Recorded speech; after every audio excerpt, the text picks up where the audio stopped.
வணக்கம். ராஜராஜன் வாசன் இந்திய மறுமலர்ச்சி இயக்கம்.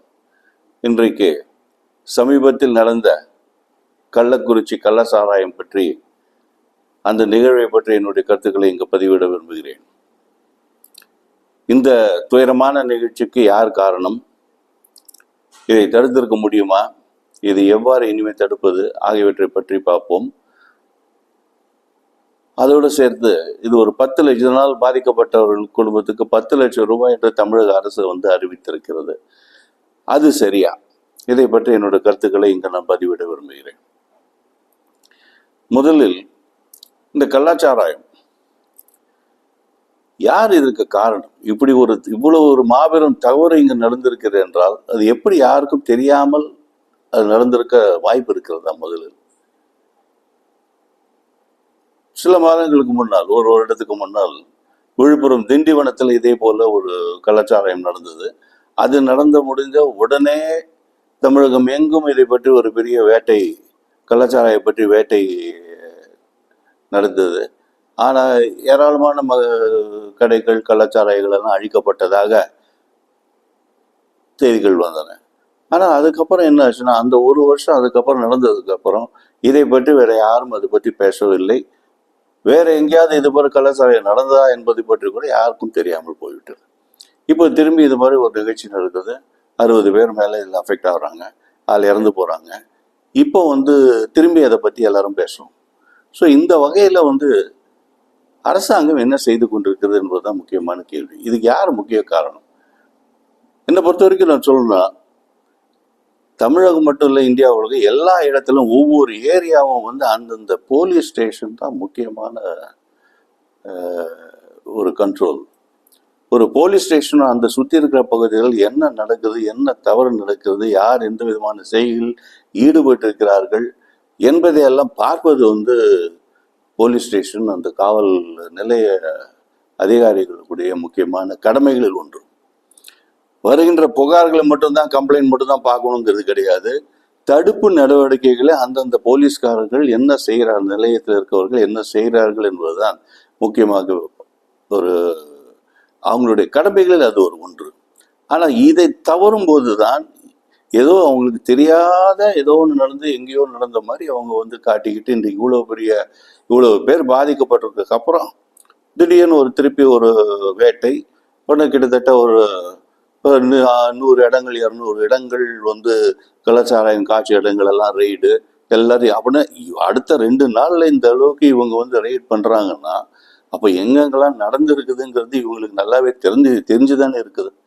அந்தந்த கோவில் ஸ்டேஷனுக்கு எங்க நடக்குது தெரியறதுனாலதான் இது முதல்ல நடந்த அடுத்த ஒரு வாரத்துக்குள்ள கிட்டத்தட்ட ஒரு 200-300 இடங்கள்ல போய் இதை பத்தி அவங்களால அழிக்க முடியுது, இது பண்ண முடியுதுன்னா அப்போ ஏற்கனவே அந்த இடங்கள்லாம் தெரிஞ்சுக்கிட்டு தானே அதில் மீனிங் வருது.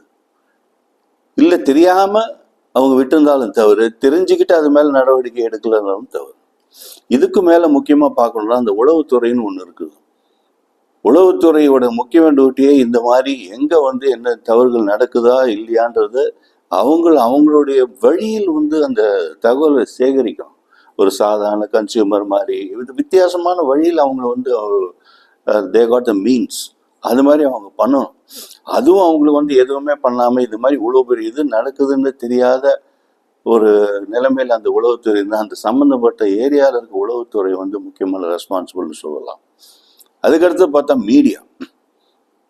இதில் என்ன ஒரு ஆச்சரியம்னா, இந்த கள்ளக்குறிச்சி சம்பவம் நடந்த அடுத்த நாளே நம்மளோட ஜெயா டிவியில் ஒரு நியூஸ் ஒன்று வருது. அந்த நியூஸில் கிளியராக அந்த கிளிப்பிங்ஸ்லாம் பார்த்தா எந்தெந்த இடத்துல எங்கெங்கெல்லாம் காய்ச்சுறாங்க இடங்கள் கொண்டு சில இடங்கள், அதுக்கப்புறம் இந்த பேக்கெட்டில் கொடுத்துட்டு டிஸ்ட்ரிபியூஷன் பண்ணுறது அதுவும் காட்டுறாங்க. அப்புறம் பார்ட்டி மாதிரி ஆர்டர் பேரில் பார்ட்டிக்குள்ளாக கூட சப்ளை செய்யப்படுகிறது என்று இவ்வளோ பெரிய கிளிப்பிங்ஸ் அதில் கிட்டத்தட்ட ஒரு 5 நிமிஷத்துக்கு வரக்கூடிய கிளிப்பிங்ஸ் அந்த நியூஸ் செய்திகளில் வருது. இது எனக்கு எப்படி ஆச்சரியமா இருக்குன்னா, அப்படின்னு இந்த செய்திகள்லாம் அன்னைக்கு ஒரு நாள் 2 நாள் கலெக்ட் பண்ண செய்திகளே கிடையாது. எவ்வளோ நாளாக பண்ணி வச்சிருந்த கிளிப்பிங்ஸ் எடுத்து அன்னைக்கு போடுறாங்க. அப்படின்னா இவங்களுக்கெல்லாம் அது எங்கே நடந்திருக்குதுங்கிறது முக்கியமாக தெரியுது இல்லையா? தெரிஞ்சவங்க அதை சரியான ஆக்ஷன் எடுத்து போலீஸ்கிட்ட இவங்ககிட்ட சொல்லி அதை தடுத்திருக்க வேண்டாமா? இது போல கலாச்சாரம் நடக்குதுங்கிறது. ஆனா இது போல் எந்த விதமான யாரெல்லாம் சம்பந்தப்படுறதோ அவங்களுக்கெல்லாம் எதுவுமே சம்பந்தமே இல்லாத போல நடந்துக்கிறதா இன்றைக்கு வந்து நம்மளுடைய இவ்வளவு பெரிய குற்றங்களுக்கு காரணமே அதுதான்.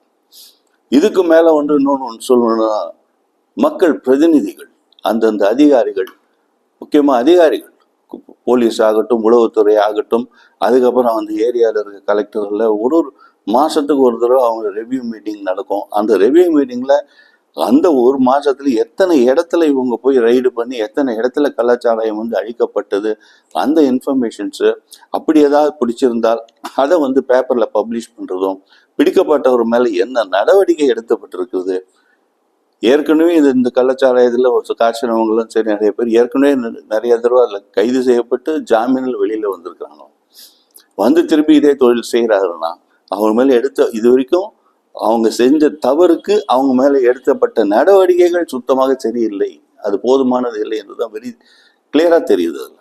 ஸோ ஒரு தவறு செஞ்ச இந்த மாதிரி ஒரு கொடுமையான தவறு செய்கிறார்கள் என்றால் அதுவும் தெரிஞ்சு அந்த மெத்தனாலையும் இதையும் விஷயம் கலந்துருக்குன்னு அந்த கூட்டாளி வந்து அவங்ககிட்ட சொன்னதுக்கு அப்புறமும் அது வந்து டிஸ்ட்ரிபியூட் பண்ணியிருக்காங்கன்னு சொல்லிட்டு செய்திகள் வருது. அந்த விஷயம் கலந்துருக்குன்னு தெரிஞ்ச அப்புறம் கூட அந்த சாராயத்தை வந்து கீழே கொட்டுறதுக்கு மனசு இல்லாமல் அவங்க டிஸ்ட்ரிபியூட் பண்ணியிருக்காங்க அப்படின்னு வரும்போது ரொம்ப வருத்தக்குறைய ஒரு செயல். அந்த அளவுக்கு ஒரு இதயம் இல்லாத ஒரு மக்கள் வந்து இருக்கிறார்கள், தேச துரோகிகள். இவருக்கு மேலெல்லாம் வந்து எந்த விதமான தயராட்சியும் இல்லாமல் வந்து அவங்க மேலே நடவடிக்கை எடுக்கணும். முக்கியமாக கோர்ட் வந்து அதில் வந்து ஆக்ஷன் ஃபுல்லாக எடுக்கணும். அவங்க மேலே எந்த விதமான சின்ன சின்ன சட்டத்தில் இருக்க ஓட்டைகளை அவங்க பயன்படுத்தி தப்பிக்க விடாமல் அவங்க மேலே ஃபுல் ஆக்ஷன் எடுத்து அடுத்த வாட்டி இந்த மாதிரி எந்த விதமான குறையும் வராமல் பார்த்துக்க வேண்டியது அவங்களுடைய முக்கியமான கடமைன்னு கோர்ட்டோட கடமைன்னு சொல்கிறோம். இதுக்கு மேலே நான் என்ன சொல்கிறேன்னா, அந்த மக்கள் பிரதிநிதிகள் நம்ம ஓட்டு போட்டு இருந்த அந்த உள்ளாட்சி, ஊராட்சி மன்றம், உள்ளாட்சி நகராட்சி உறுப்பினர்கள் சரி, அந்த அந்த தொகுதிக்கு சம்பந்தப்பட்ட மக்கள் பிரதிநிதிகள் எல்லாருமே வந்து அவங்களும் இதில் வந்து ஒரு ரெஸ்பான்சிபிலிட்டி அவங்க எடுத்துக்கணும். அந்த ஏரியாவில் இருக்கிற அதிகாரிகளும் இவங்களும் சரியாக பணி செய்கிறார்களா இல்லையா, அவங்களுக்கு கொடுத்த வேலையை ஒழுங்காக பண்ணுறாங்களா இல்லையாங்கிறத கண்காணிக்க வேண்டிய பொறுப்பு தான் இவங்களுக்கு கொடுக்கப்பட்டிருக்கு. அந்த அதிகாரம் இவங்ககிட்ட இருக்குது. அதை சரியா செஞ்சுறாங்களான்னு பார்க்க வேண்டிய கடமை வந்து மக்கள் பிரதிநிதிகள். அது இவங்க சரியா செய்யலைன்னா, இல்லை அதிகாரிகள் சரியா செய்யாத அதிகாரிகள் மேல் இவர்களை வந்து சரியான நடவடிக்கை எடுக்கலைன்னா இவங்களும் அதில் ஒரு காரணமாக தான் ஆகுறாங்க. ஸோ அந்த பொறுப்புலேருந்து இவங்க வந்து தப்பிச்ச மாதிரி ஆயிடுது. அவங்க இது போன்ற விஷயங்கள் எதுவுமே நடக்காமல் இருக்கணும்னா அவங்க போலீஸ், அந்தந்த ஏரியா போலீஸ் அந்த ஏரியாவில் இருக்கிற என்னதான் பிரச்சனை நடக்குது, என்ன குற்றம், யாரெல்லாம் குற்றம் செய்கிறாங்க, அதை வந்து கண்காணிக்கணும் தீவிரமாக. ஏதோ ஒரு நியூஸ் நடந்தால் மட்டும் டக்குன்னு வந்து அடுத்த ஒரு வாரம் பண்ணிட்டு அடுத்த ஒரு வருஷம் அதை பற்றி பேசாமல் இருக்கிறது கிடையாது. அந்தந்த ஏரியாவில் இருக்கிற குற்றத்துக்கு அந்தந்த காவல் நிலையம்தான் பொறுப்பு எடுக்க வேண்டும். அதே போல் உளவுத்துறை எடுக்கணும். அதே போல் அந்த கலெக்டர் ஆஃபீஸ் அவங்க வந்து அதில் நடக்குதா இல்லையாங்கிறது கண்காணிக்கணும். மக்கள் பிரதிநிதிகள் முக்கியமாக அவங்களுடைய பொறுப்பை உணர்ந்து அதிகாரிகள் சரியா செய்கிறார்களா என்றதை பார்க்க வேண்டியது மக்கள் பிரதிநிதிகளுடைய கடமை.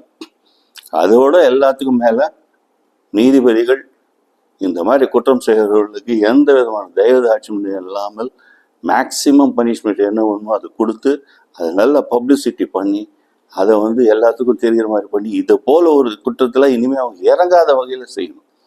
அதுதான் முக்கியம். அதுக்கு அடுத்தது வந்து இந்த பாதிக்கப்பட்ட குடும்பத்துக்கு தமிழக அரசு 10 லட்சம் கொடுத்துருக்குது. இது வந்து ஒரு விவாதமாக போயிட்டுருக்கு. அந்த ஃபேமிலி அஃபெக்ட் ஆகிருக்குது, அதில் வந்து மாற்று கருத்தும் இல்லை. ஆனால் ஒரு தெரிந்தே ஒரு தவறு செய்த அவர்களுக்கு ஒரு ஜஸ்டிஃபிகேஷன், அவங்களுக்கு வந்து ஒரு இந்த மாதிரி ஒரு லம்சம், ஒரு பரிசு தொகை மாதிரி கொடுக்குறது முற்றிலும் சரியில்லை. மக்களுடைய வரி பணத்தை எடுத்து கொடுக்குறது.